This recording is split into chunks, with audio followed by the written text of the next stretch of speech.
When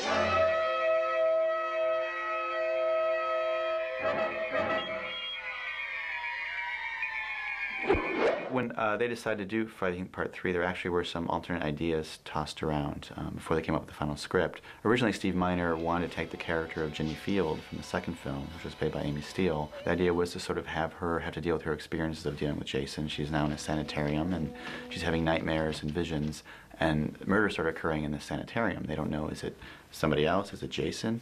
But they sort of decided that that wouldn't really give the fans what they wanted. Also, they couldn't secure the return of Amy Steele. She didn't want to return to the role at the time. So when the filmmakers were thinking about Friday Part 3, they realized they kind of needed a new hook for the film. They needed something different and new to bring the fans in. They couldn't just repeat exactly the same formula. So they realized at the time that 3D had sort of kind of been reborn in the theaters. Frank Mancuso Sr., who was the head of production at Paramount at the time, saw that and realized, hey, this would be a great idea. You know, we could merge 3D with one of our big franchises, and he looked at the product that he had, and Friday the 13th seemed to be the perfect fit. It was an audience participation film, had a lot of objects and instruments being, you know, put into the camera all the time.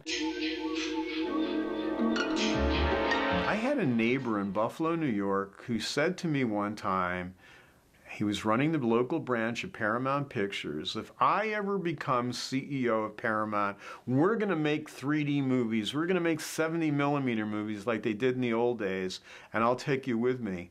And believe it or not, which is even more of a Hollywood story than the movie is that Frank Mancuso did become the head CEO of Paramount Pictures, and he kept his promise, and he brought everybody out there. And one of the first films that we did was Friday the 13th in 3D. What was so exciting about shooting Friday the 13th is we wanted to take a new approach to shooting 3D. We all got together and decided the movie should be shot on a Lumicrane, which permitted the camera to do all kinds of incredible moves. And the camera, Steve Miner never wanted the camera stable. He wanted it to move and have that horror feeling. We decided that since we were working with a brand new camera that had just come out at the time, a new Aeroflex BL, which was very, very tiny and handheld, how would we come up with a system that could fit on it to maintain that free look of motion? This is the adapter unit that actually fit on the front of the Aeroflex camera, and you can see how light it is. It's very, very light. It was all electronically controlled. They could do all the strange things. They could bring spears out and arrows out and all kinds of incredible things. It's very light. It permitted the camera to move all the time. It's working out so well that it's being used today on the new Arri cameras, which are all digital.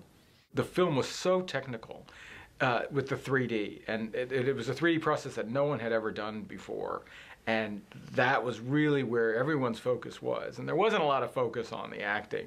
Insert joke here. Friday Part 3 had the most arduous shoot of any of the Friday the 13th films. The 3D took a very, very long time to set up. I mean, takes would take hours and hours and hours to light and create. So I think for the actors, it was a difficult experience at times because a lot of attention was paid towards the technical aspect and not the performance aspect. So, for example, characters had to do death scenes over and over again. I know, for example, Richard Berker, who played Jason, had to, you know, poker stab someone 30, 40 times. The one scene where the girl walks into the living room and she gets stabbed in the stomach with a red-hot poker. The actual scene of the poker going into the lens, if I can remember correctly, and, you know, we're going back, what, 25 years now, we did 32 takes of that. 32 takes, just to make sure that we got the 3D effect. When we had to do stuff that was directly 3D, meaning going right to the camera, it was very difficult because if you don't go right to the camera, it doesn't work. So there's a scene where I have to throw the wallet in the store, and that was just take after take, because if it doesn't go right into the camera, it's not working. And then the juggling the oranges, and you're throwing them, and it was a high ceiling, so you're throwing them 10 feet in the air, trying to get to the camera, and you just kept going and kept going until they had enough. It was tough to set up and tough to do, but yeah, it's fun. The crew was worried about the 3D. I was also worried about, you know, the cast had that. They were not going to get hurt because we kept shooting the same thing over and over and over again, that they were padded properly, that they were not really going to get killed. I had to work with the stunt man, the stunt coordinator, and I did all the stunts myself. in making sure that they were, again, that they were protected and that they would work and they wouldn't harm them underneath. Like when the girl hangs from the rafter, I had to go into the harness myself and hang for a couple and make sure, and I was really uncomfortable at some points. I came up with the theory that Jason never runs. Jason is just there. Steve Miner made a very good point, and even in the casting session, the casting director said, well, can't we use a double for, you know, the scenes where we actually don't need Richard? And Steve Miner said, no. He said, I want him there all the time. Right in the beginning of the movie where he's taking down the laundry, his wife looks out the window and sees the shadow behind the sheet. And that was me. That wasn't a double or one of the crew members or anything else like that. That was me. When we first started the show, we were told that Stan Winston was going to sculpt Jason's makeup, which was wonderful. Stan was one of my mentors back at that time. Stan was brought in to strictly just sculpt Jason's makeup and then paint it at the end. The original Stan Winston mask, which was used for the alternate ending, was never used. In fact, the Stan Winston mask was never seen in the film at all. There's actually 3 Jason makeups in the movie. The first one is Stan's makeup that you see in the alternate ending. The second one is in Dana's flashback sequence, where it was overlaid over her face. And then the third one is the final one at the end of the movie, where Jason gets hung and lifts the mask up, and then Dana's further dream sequence at the end when he comes out of the house. We had a great time. For most of us, it was our first film, or first or second. I think only Dana had a lot of credits prior. And we just all hang out in the dressing rooms because there are long delays between shots, and it was, so we were having fun. We were just we'd talk, and I think every day I asked Tracy Savage to marry me, and every day she turned me down. I asked Marty and Carol, I said, come on, can we write a scene where Shelley actually gets the girl? No amount of bribery would get that done. They were like, people will believe the homicidal maniac comes back from the dead. They will not believe that Shelley gets to kiss Vera. I was in blood constantly. And because it was in a lot of night shooting, and you're carrying clothes full of dripping with blood, and then you're washing blood, and you're putting more blood in it, and the hours are going by, and more blood is going by, and I'm like, by the end of the 3 months, I was having extreme nightmares. Oh, the nature of doing these kind of movies, that you always have to do blood effects. Blood effects donates that you're using artificial blood. Artificial blood has red dye in it.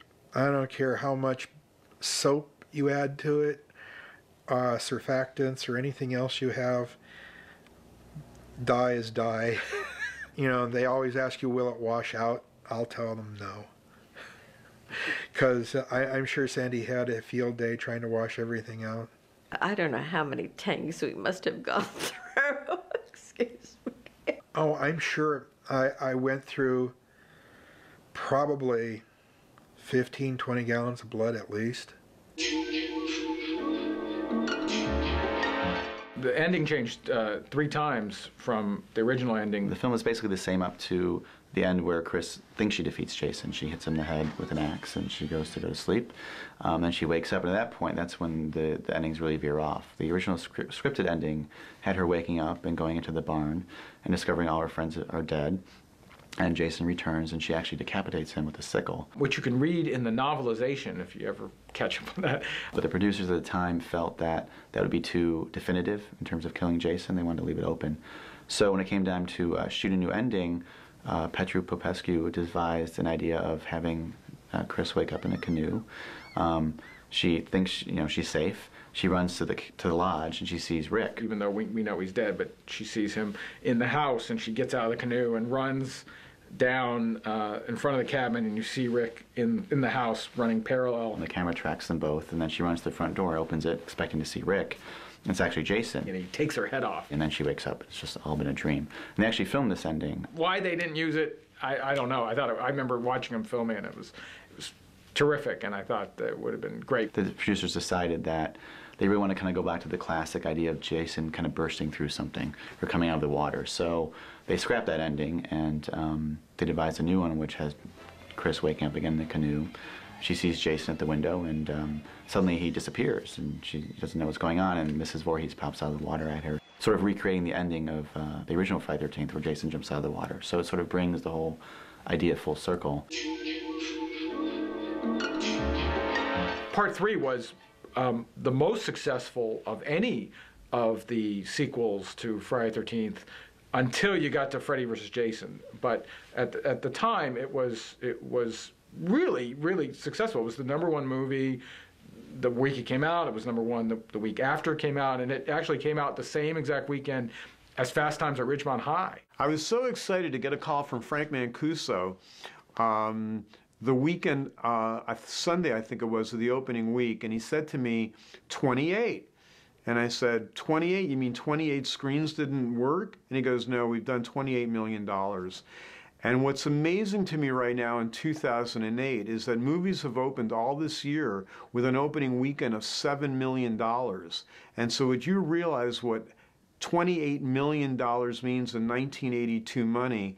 Those theaters went sold out for the entire weekend, to the point that we ran out of glasses on Sunday night and had to get the Polaroid Corporation to work overtime to get glasses to the theater. I didn't really have a movie career. This was my one big role, and then I sort of faded into obscurity. But I wanted to be an actor, and it didn't happen. And I'm happy as a lawyer now. But that I have this role that, you know, I was the one who, as I say, gave Jason his hockey mask. So I have that little part of film history, which is great. And people, you know, I get emails from all over the world from people who go, "Hey, you gave Jason the hockey mask." None of us knew at that time, I don't think even in the other franchises, that it would start living a life of its own like that. Looking back, to be part of that was just a cool thing.